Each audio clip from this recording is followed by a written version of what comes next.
আমেরিকার পতনের পরে এরপরে ইসরায়েল হবে এই বিশ্বের রুলিং স্টেট, এবং সেই দেশ থেকেই দাজ্জাল বের হবে এবং সারা বিশ্ব শাসন করবে।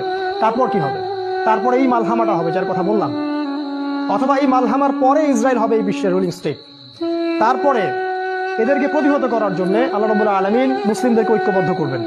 প্রত্যেকটা দেশ, প্রত্যেকটা গ্রাম, প্রতিটা জায়গায় যারা ইমানদার যুবক থাকবে, যুবকদের কথা এই জন্য বলছি তার কারণ তাদের হায়াত থাকবে ইনশাআল্লাহ, আল্লাহ চাইলে।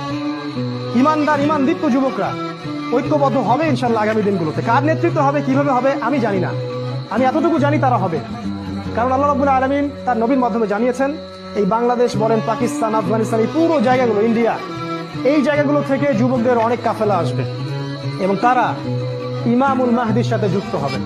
আর ইমামুল মাহদিকে আল্লাহ রাব্বুল আলামিন এই উম্মার ত্রাণকর্তা হিসেবে বের করবেন, যার হাতে মুসলিমরা বায়াত করবে এবং তিনি মুসলিমদেরকে সাথে নিয়ে এদের বিরুদ্ধে যুদ্ধ করবে।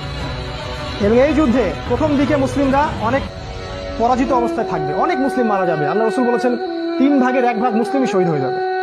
আমরা দোয়া করি ওদের একজন যেন আমরা হতে পারি। 1 ভাগ মুসলিম যুদ্ধের ময়দান থেকে পালাই যাবে। নবীজি বলেছেন এদেরকে আল্লাহ কখনো মাফ করবেন না, আমরা ওদের অন্তর্ভুক্ত হতে চাই না। আমাদের নবীজি বলেছেন 1 ভাগ মুসলিম বাকি থাকবে, অল্প কিছু মুসলিম, আল্লাহ ভালো জানেন, অল্প কিছু মুসলিম, এই মুসলিমদের হাতে আল্লাহ পাক বিজয় দান করবেন এবং ওই পশ্চিমা সভ্যতার পতন ঘটবে। আমেরিকা বলে